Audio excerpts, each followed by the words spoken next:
Hello, good morning, everybody. Thank you very much for being here. It's the squad announcement press conference for the upcoming CONCACAF Gold Cup prelims against St. Vincent and the Grenadines, March 21 at the Arnasville Stadium in St. Vincent and March 25 at Sabina Park in Kingston, Jamaica. We're joined with the head coach of the Jamaica senior men's national team, Coach Steve McLaren. Before our coach gets into some opening remarks, we're going to show on the screen quite briefly the squad, and then Coach McLaren will get into some opening remarks. After Coach McLaren's opening remarks, we'll put the squad back up on the screen, and then we'll go into the question and answer segment. So just to run through the names for everybody. Goalkeepers, Shaquan Davis, Andre Blake, Jamali Waite. Defenders, Richard King, Ethan Pinnock, Kyle Ming, Christopher Ainsworth, Dexter Lembikisa, Amari Bell, Joel Latibaudiere, Fitzroy Cummings.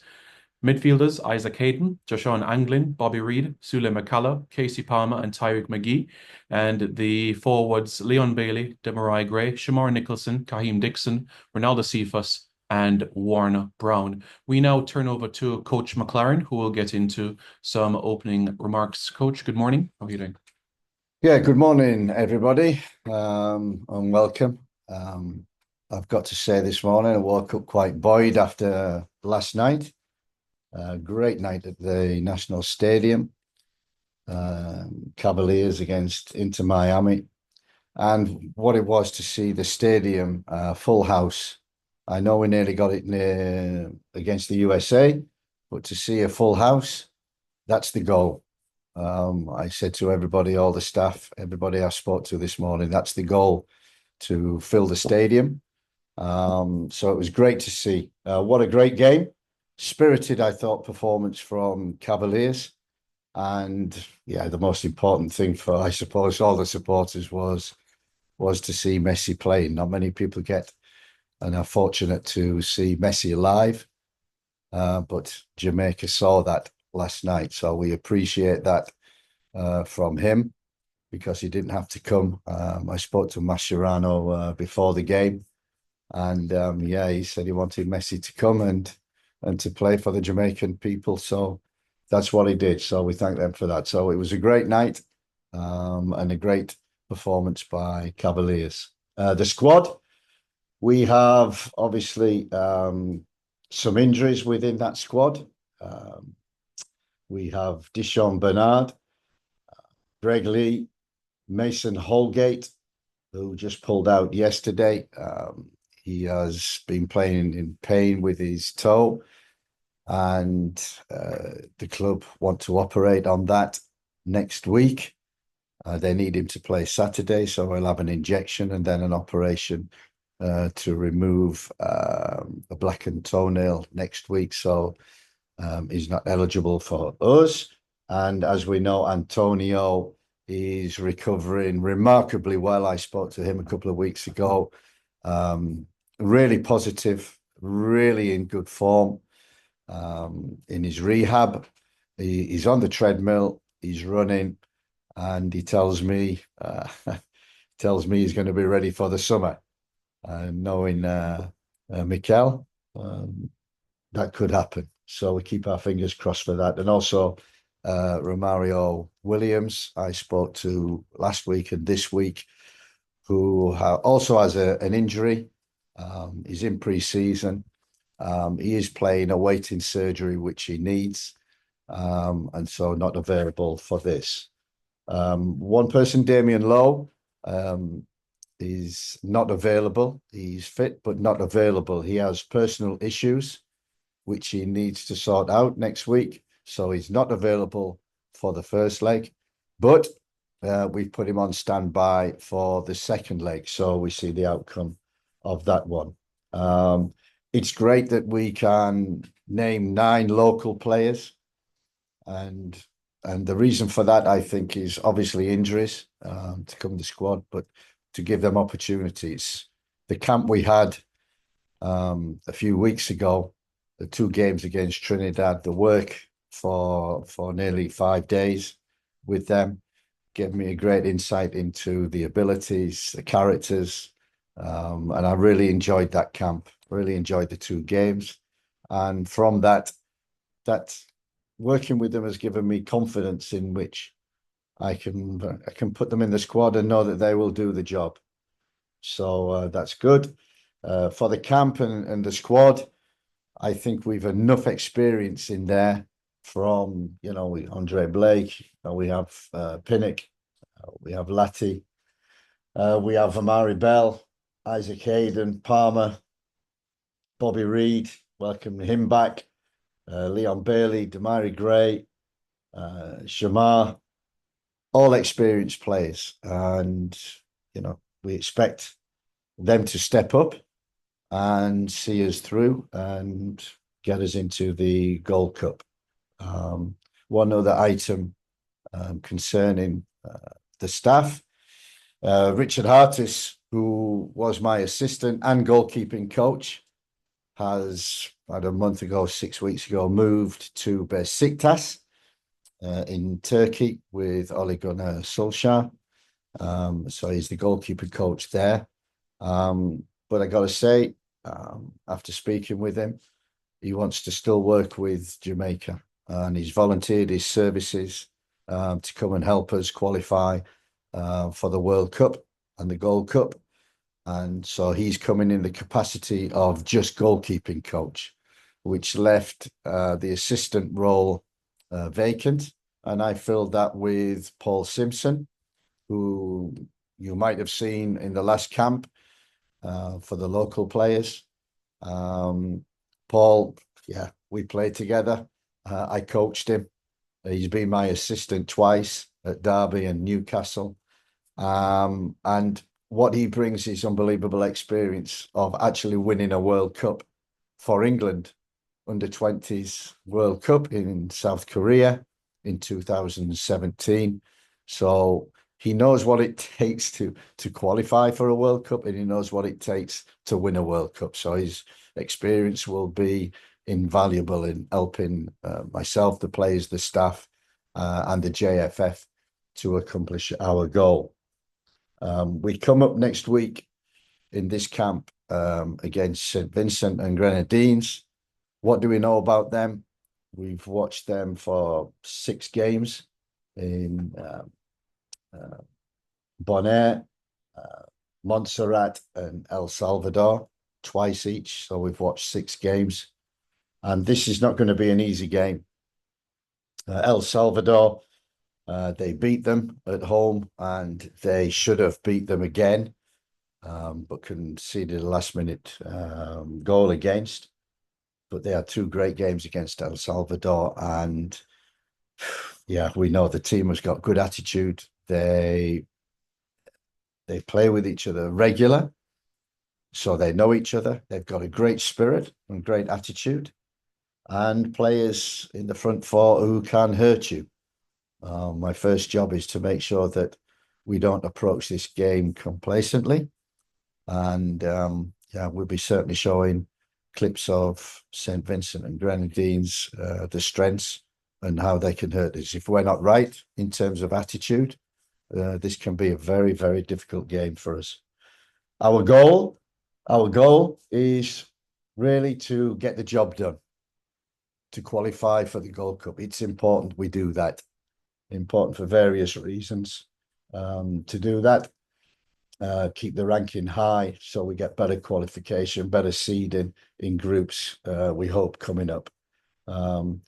What I want, my final message before I take questions, it's a World Cup year. It's a big year. It's a year in which we've got a great opportunity, an opportunity not achieved since '98 of qualifying for the World Cup. And everybody has to be together. Everybody has to be together. Everybody has to work together. And what I expect is, from the top to the bottom, I expect the JFF to provide us with the tools necessary to make sure that the players and the staff and everybody get the equipment and everything that we need to be able to achieve the goal of the World Cup 26. We expect the players to show commitment, attitude, and professionalism, which is the key thing, and make sure that they know this is it's a one-off opportunity to qualify for the World Cup, and the players must have that commitment, attitude, focus, and above all, sacrifice. I think it's a year of sacrifice for Jamaica, for each other, for the supporters. So everybody has to do that. The staff to show their expertise, we need that to be available and make sure that they're supported. And ultimately, I think I come full circle. I saw a full house, 35,000 in the National Stadium last night. We had 29 against the US. We want a full house again. And we'll only achieve that if we're successful and heading towards the World Cup. So the supporters get behind the teams through thick and thin. There will be ups and downs. There will be disappointments. There will be highs. But make sure that we all stick together from top to bottom. Thank you. Thank you very much, Coach McLaren, for that. We'll now open the floor for questions from members of the media. Mr. Spence, good morning. You can go ahead.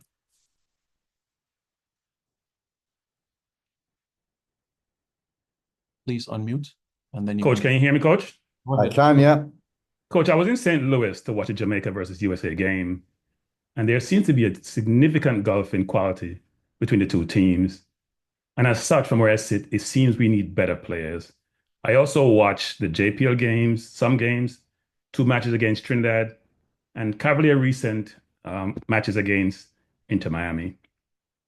Now, it appears, based on what I observed, the quality doesn't reside locally. However, we have a vast pool of eligible players in the diaspora, yet the recruitment process seems more reactive than strategic.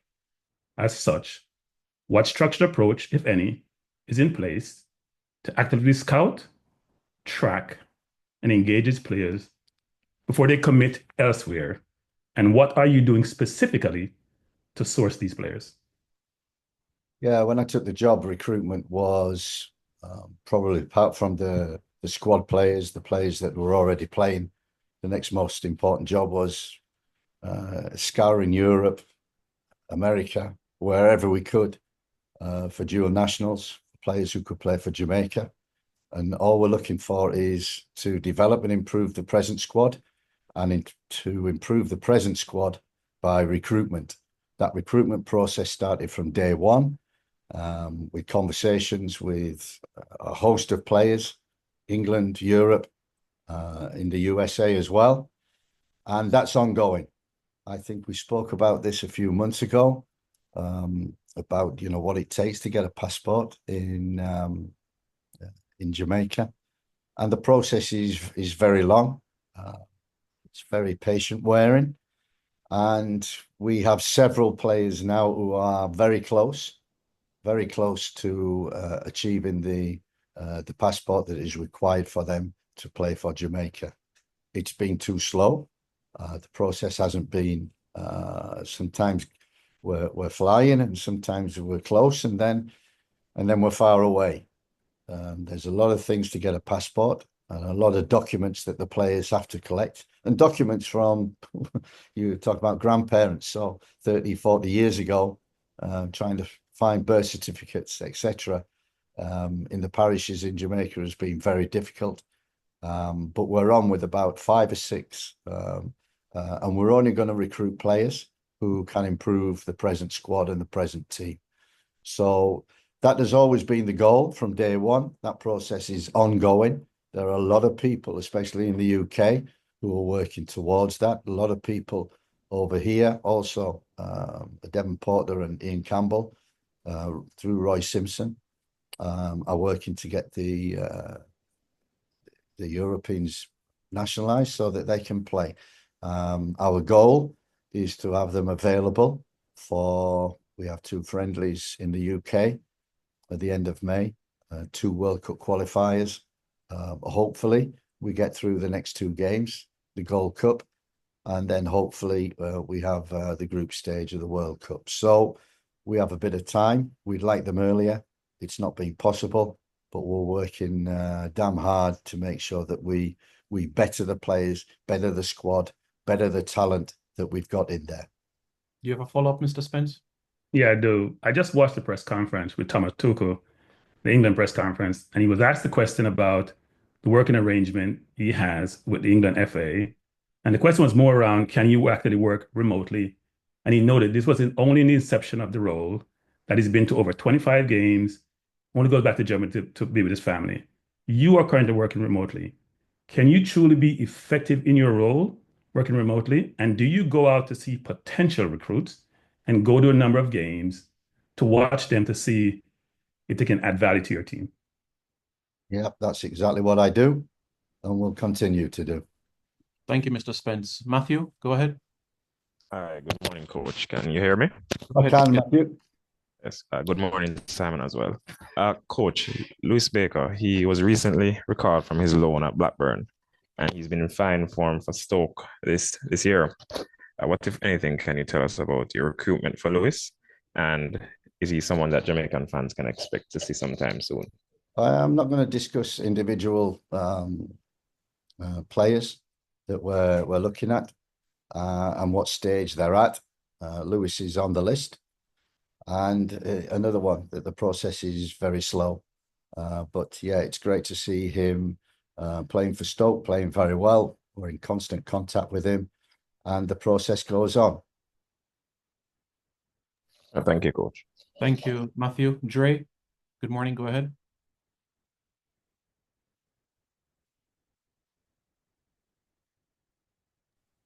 Hey, good afternoon, Coach. This is Dre from Dre Anyweather Sports. So, how much of an influence did the caliber of opponent have on the selection of this squad? And I have another question after that. We know this is going to be a difficult game. So the squad that we pick is the strongest that is available to us at this present time, what I think, and a squad that is good enough to get the job done. It's with experience, players who have played regular. We welcome back a lot of players who haven't played for us since October, like Bobby Reid, like Ethan Pinnock. So we're confident that we can get the job done with the squad that we've got, and it's the strongest squad I believe that we could pick. Okay, and also from last night's game, I'm not sure if you watch it, but were there any players that you were impressed with their individual performances from the Cavaliers team, of course? Yeah, obviously, we were there to, and I've seen Cavaliers probably more than any other team, so I know the players well. We had them in camp also. And yeah, some players were very, very close and are really on standby for the squad because we've had injuries already this week. We've got a weekend to go, so we'll probably get more injuries and fallout. So we need replacements. And no hesitation, we have players in the UK, but also local players now. We've included King is an integral part of our squad and our team. Ainsworth obviously comes into that as well.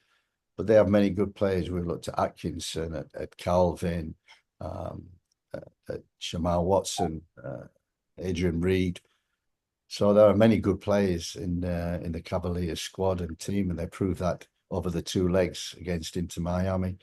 So there's talent on this island. I know that now. I've worked with them, and we'll continue to do that. Thanks, Dre. Livingston Scott, good morning. Yes, morning, Coach. Morning. Yes, Coach. I just wanted to ask you about Warner Brown.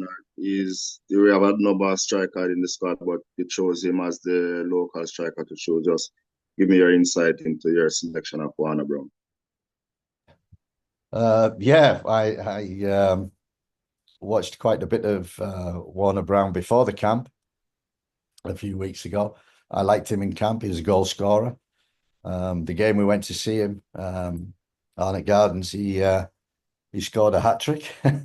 And so it was quite easy to include him in that squad. And he's one of them who I think can help us impact. He's a goal scorer. He's quick. He runs behind. And he's got an eye for goal. And we haven't got in the number 9 position anywhere in the UK or even on the island, really stand out strikers that we can pick. Shamar Nicholson comes in. Antonio was obviously our number 1. Romario Williams was also effective in the 2 games, 2 camps that we had before the new year. I liked him, but unfortunately we can't get him. So the number 9 is a position in which we need to find that hidden gem. So yeah, Shamar, Warner Brown have got an opportunity this week in the 2 games to seal a place.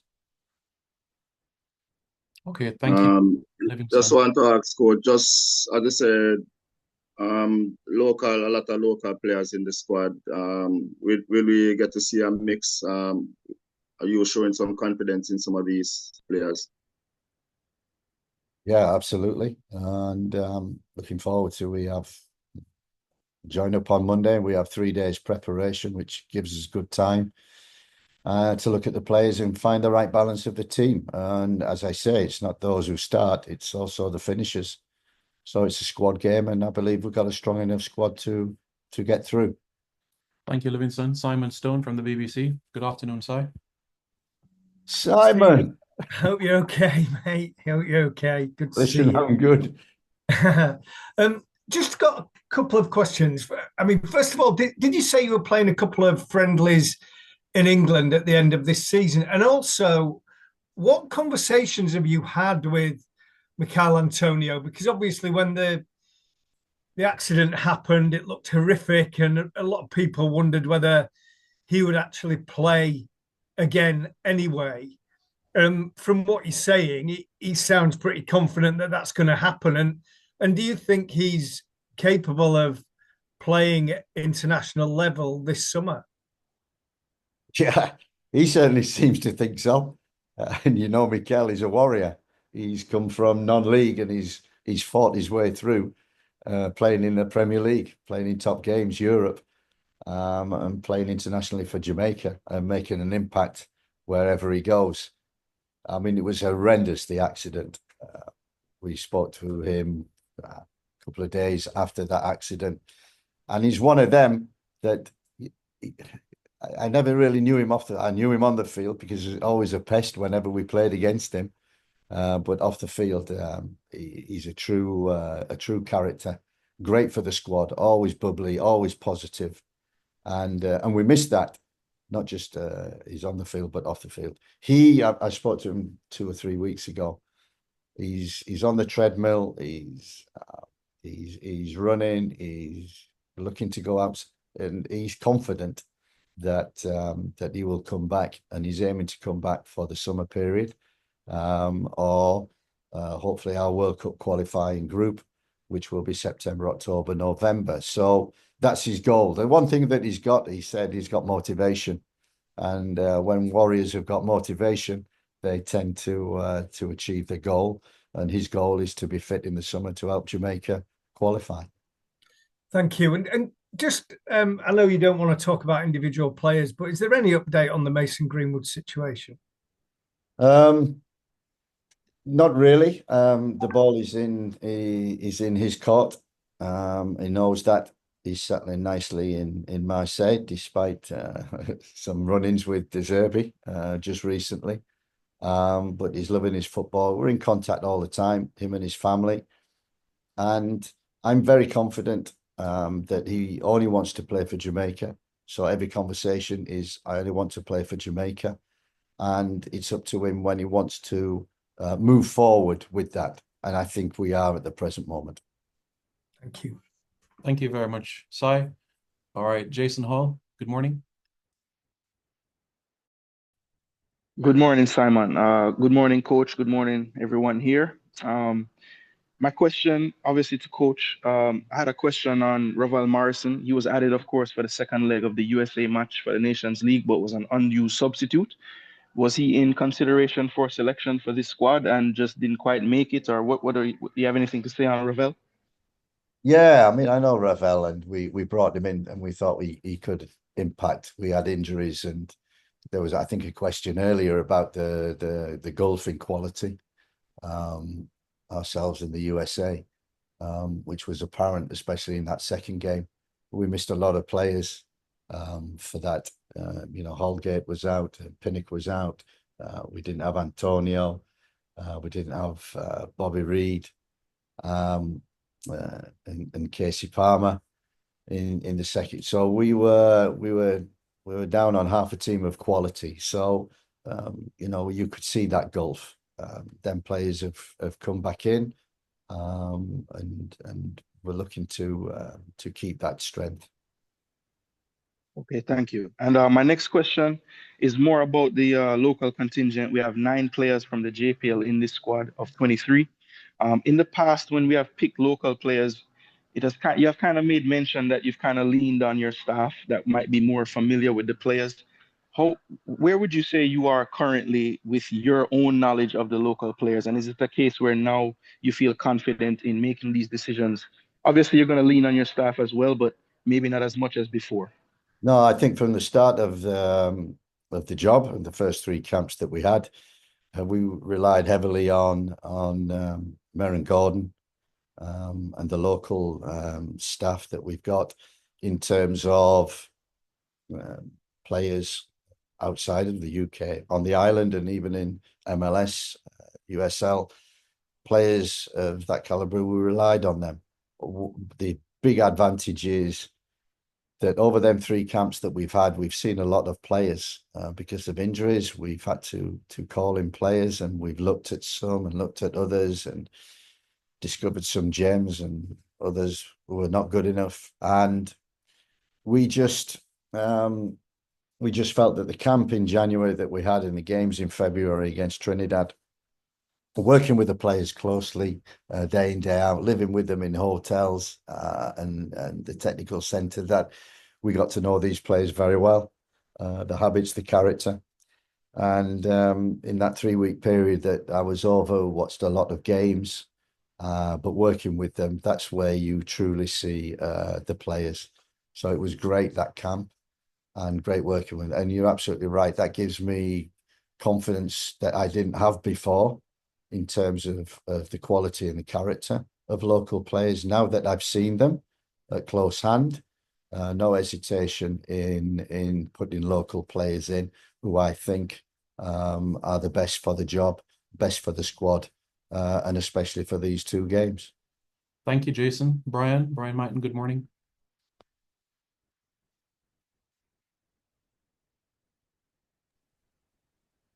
Yeah, good morning, Simon. Are you hearing me? Yes, I am. Go ahead. Yes, good morning, coach. Just a Morning. question on 2 players. So in the local Premier League, we have an attacking midfielder called Nikhil Ellis, who's actually been doing pretty well. Do you know anything about him? And also, recently we had a U17 World Cup qualification, which we had a young striker, Seymour Reid. I noticed you mentioned strikers just now. He's a young player who's been training with his MLS outfit and is also playing in the MLS Next Pro. Any reasons as to why he couldn't have been invited in this camp? Yeah, we've got a little bit for experience, but we certainly know the boy Fuller. And while we were over the last camp, we did have a couple of days at the technical centre where the under-17s were preparing for their camp. So we saw a lot of them players and the ability and the talents that they've got, and that was apparent in the games. Unfortunately, they got knocked out unexpectedly when probably they expected to go through. And yes, I think you're absolutely right. We need to look at these players even closer because age is not anything. If they're talented and they're good enough and they're better than what you've got, no doubt we will put them in. So these are 2 players that we've got on the radar, and we will certainly be following. As I say, for the summer, we've got heavy recruitment already in process, and different names coming to us every day, not just players in England, but also in America and other countries. So recruitment is certainly one of them important aspects of building this squad, so it's strong enough to qualify for the World Cup. Thank you, Brian. Daniel, Blake, the Observer. Good morning, Daniel. Hi, good morning, Simon. Good morning, Coach. Hi, Daniel. First question in regards to Leon Bailey. After he had scored in the first leg against Club Brugge in the Champions League, he said he was really looking forward to playing in the Gold Cup qualifiers and eventually making it to the Gold Cup. He also admitted that he's had a fairly tough season, but he's a warrior, like you mentioned, similarly with Michail Antonio. What have your conversations been with him since that last USA game in November? I know that he's been sort of in and out of the Aston Villa team, but how much confidence have you seen from him in recent games and just in your conversations with him? Yeah, the conversations are always positive. And very honest. We were very honest after the 2 USA games, and we followed him. I follow him very, very closely, and it's no coincidence. Unai Emery, he, when the big games are on, when they have to win, he always puts Leon in the team. He's got a lot of games, a lot of rotation going on. That's why he's in and out. His fitness is good when he plays. He feels good and plays well. And, you trust the judgment of top managers, and Unai Emery is a top manager. And when he picks Leon for the best games, and he's certainly over the last few weeks, certainly impacted whenever he's played. And that's what we expect. And that's the conversation that we have with Leon and everybody, Damari Gray, anybody who comes. What you're doing for your club. That's why you picked. Come and do it for Jamaica. And that's what we expect.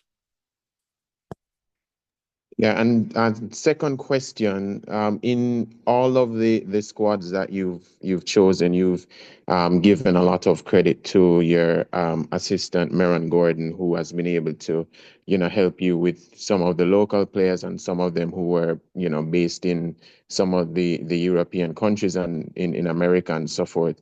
Have you gotten more comfortable in squad selection, especially after having that camp, knowing more of the local players while trying to blend that in with the European-based players? Yeah, I think when I got the job, took the job, I knew the squad. I knew the UK-based players within that squad. I knew the UK-based players that the JFF have been trying to recruit as well. The one thing I didn't know was the local talents, how good they were. And as you say, and rightly, I've gained confidence in terms of selecting local players.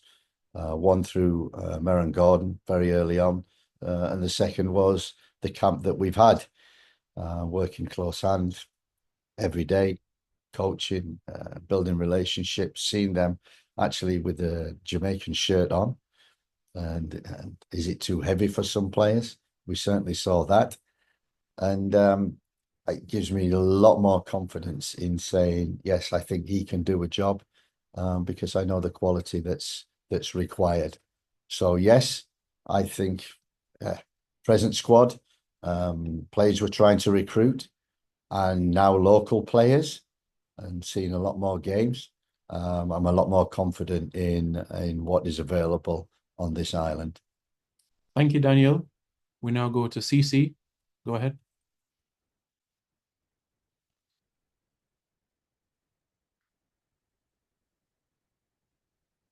CC, good morning. You can unmute. Yes, I have unmuted. Sorry about that. Good morning, coach. Good morning. You heard me, coach? Good morning. Yes, I can. Yes, so coach, my question surrounds the fact that when you mentioned about number nines, right? And not being limited option. But there's a couple players that I think seems to be the forgotten soldiers of Jamaican football in even the fact I think you have a Trivante Stewart right now who plays in the Serbian top league. He's played 90% of the games. I think he's been 24 games, 7 goals, 3 assists. That's 10 goal contribution. I haven't really seen him gotten a call up. I think there was a situation surrounding him around about the same time with Leon Bailey. I would like to know if he's being looked at or being considered in future, and as well as the young man Shakwani Satchwell, who is also 20 years old, can play the position of centre forward, left winger, second striker. Yeah, we're monitoring all the players around Jervis, Serbia, Israel, as you say, Van East. We know well. Yeah, we're monitoring them all. We know them all, and through the facility of Y Scout, we're very fortunate that we can see any player around the world. So yeah, and we're getting names every day. So if you've got names, mention them to Simon. We certainly check everybody out. Yes, so as I said though, coach, that's one thing in terms of, as I said, the two players that I had mentioned, but even the other player, Junior Flemings, who is in the UAE, and I think he scored 7 goals in 15 appearances as well. So I just wanted to know, in essence, if sometimes maybe the distance or anything, but especially for this window, if those players don't get the opportunity right now, when it comes down to World Cup qualification, where it gets a little bit more serious, would they also still be in consideration, given the fact that, as I said, they are playing in leagues that have the possibility of them competing in the Champions League, in Trevante Stewart especially, because he's in the championship round now with his team.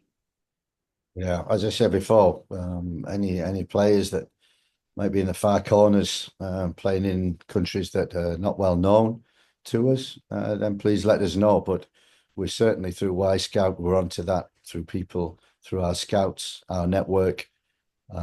We get players, I can play for Jamaica coming in. Please give us a trial. Come watch me. We've got that many. I think now is the time where we have to have a little bit of a laser focus. We were quite broad in terms of our recruitment and looking at players before the new year. In World Cup year, now we need to be laser focused. And really, we've got a good squad, a good foundation of the squad. And really, anybody who can improve that, yeah, the door is never closed. Thank you very much, CC. Thank you very much, members of the media, for being present this morning. It's greatly appreciated. The recording will go out quite shortly, and we look forward to seeing you all quite soon. So have a pleasant rest of the day and weekend ahead, and stay tuned for further updates as well. Thank you very much, everybody. Thank you.